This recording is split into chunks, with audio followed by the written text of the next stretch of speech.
Assalamualaikum warahmatullahi wabarakatuh.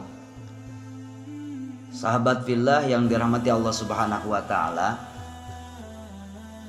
Alhamdulillah puasa kita lancar dan semoga seterusnya Allah Subhanahu wa taala memberikan taufik dan hidayahnya kepada kita sehingga kita mampu melaksanakan perintah Allah Subhanahu wa taala dengan baik, maksimal dan optimal. Amin ya Allah ya rabbal alamin. Sahabat rahimakumullah, insya Allah di dalam pembahasan kali ini saya akan membahas pertanyaan-pertanyaan yang datang. Apakah benar syaitan di bulan Ramadan itu dibelenggu? Sebagaimana Rasulullah Shallallahu Alaihi Wasallam bersabda di dalam kitab Sahih Bukhari nomor 902. Qala Rasulullah sallallahu alaihi wasallam, "Idza dakhala syahru Ramadhana futihat abwabus sama wa ghulliqat abwabu jahannam wa sulsilat asyayatin." Hadis ini diriwayatkan oleh Imam Abu Hurairah radhiyallahu taala anhu. Rasulullah bersabda, "Apabila bulan Ramadan tiba, maka dibukalah pintu-pintu langit, ditutuplah pintu-pintu neraka jahanam, dan setan-setan dirantai." Di dalam hadis ini jelas bahwa setan dirantai atau dibelenggu.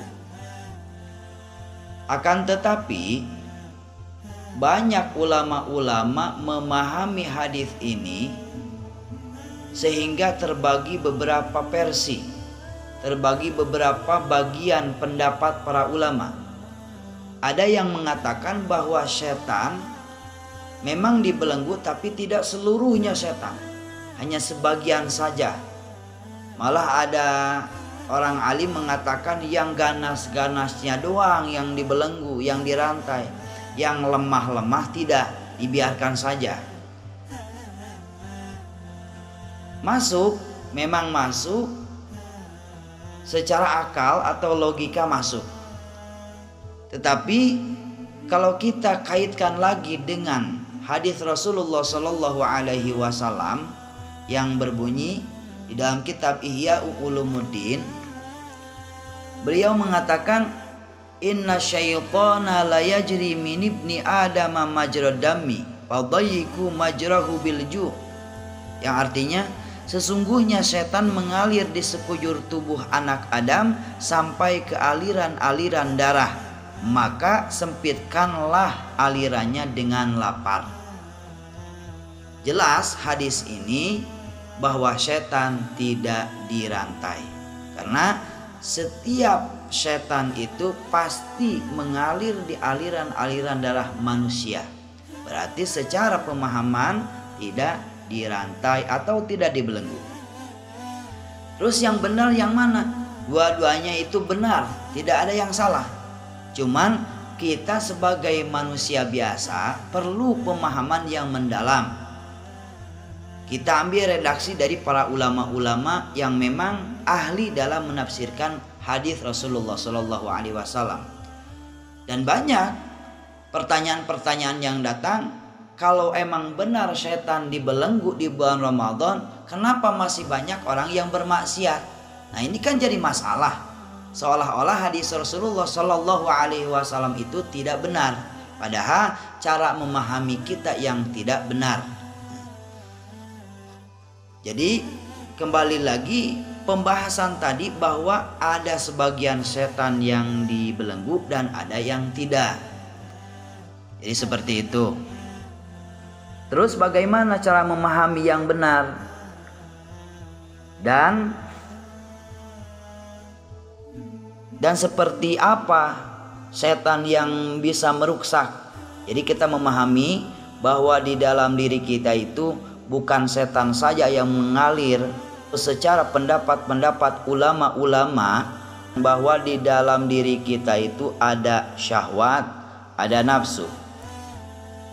Nah, syahwat ini udah jelas di dalam Al-Quran pun Allah Subhanahu wa taala mengatakan syahwat adalah jalan untuk berupaya menghancurkan orang-orang supaya melakukan dosa, perbuatan-perbuatan maksiat.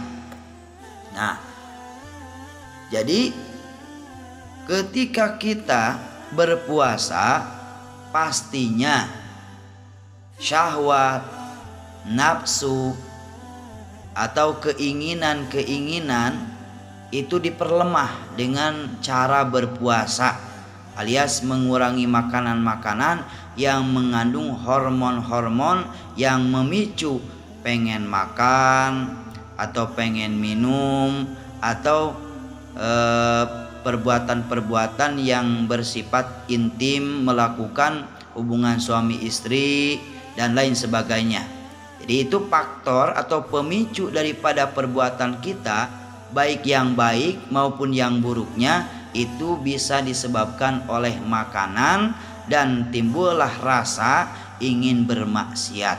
Jadi at-ta'am badrul amal, bahwa makanan itu adalah modal atau jadi bibit setiap perbuatan-perbuatan kita. Apalagi kalau yang dimakannya itu makanan yang sifatnya haram, itu udah jelas. Idza akalal haram asad jawarihu. Ketika orang memakan makanan yang sifatnya haram, maka seluruh anggota tubuhnya akan melakukan yang haram lagi. Dalam arti akan selalu bermaksiat kepada Allah Subhanahu wa taala. Jadi pemahaman-pemahaman yang ini kita harus jelas memahaminya dan harus benar-benar jangan sampai timbul pertanyaan yang kayak tadi. Kalau memang benar setan dibelenggu, kenapa masih banyak orang yang makan di siang bulan Ramadan padahal dia itu sehat, Islam, tidak ada udzur secara syariat Islam. Nah, jadi ternyata ketika makan tidak dijaga, makanan apa saja dimakan itu bisa memicu timbulnya syahwat, keinginan, yang mana keinginan ini berkaitan dengan maksiat. Maka mudahlah kepada setan menggoda umat manusia untuk melakukan perbuatan dosa. Puasa adalah penjaga bagi manusia supaya jangan bisa digoda oleh setan, sehingga terlenaklah manusia melakukan maksiat dan dosa. Sahabat billah rahimakumullah, mungkin hanya itu yang bisa saya sampaikan di dalam memahami bahwa benarkah setan itu di bulan Ramadan dibelenggu atau dirantai. Nah, pembahasannya seperti itu.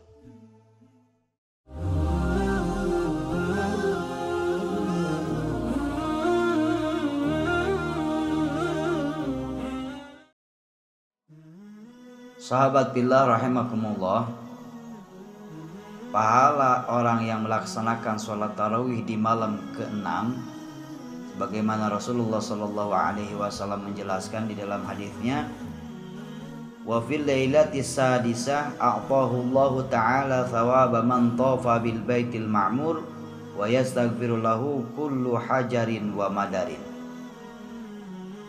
Yang artinya, barang siapa yang melakukan sholat tarawih di malam ke-6, Allah Subhanahu wa ta'ala akan memberikan pahala malaikat-malaikat yang melakukan tawaf di Baitul Ma'mur, dan seluruh bebatuan-bebatuan akan memohon ampunan untuknya. Mudah-mudahan di malam ini kita bisa melaksanakan sholat tarawih dengan benar, sesuai syariat Islam, sesuai ilmu fikih dan lain sebagainya. Mudah-mudahan bermanfaat. Wallahul muwaffiq ila aqwamit thoriq. Wabillahi taufiq wal hidayah. Wassalamualaikum warahmatullahi wabarakatuh.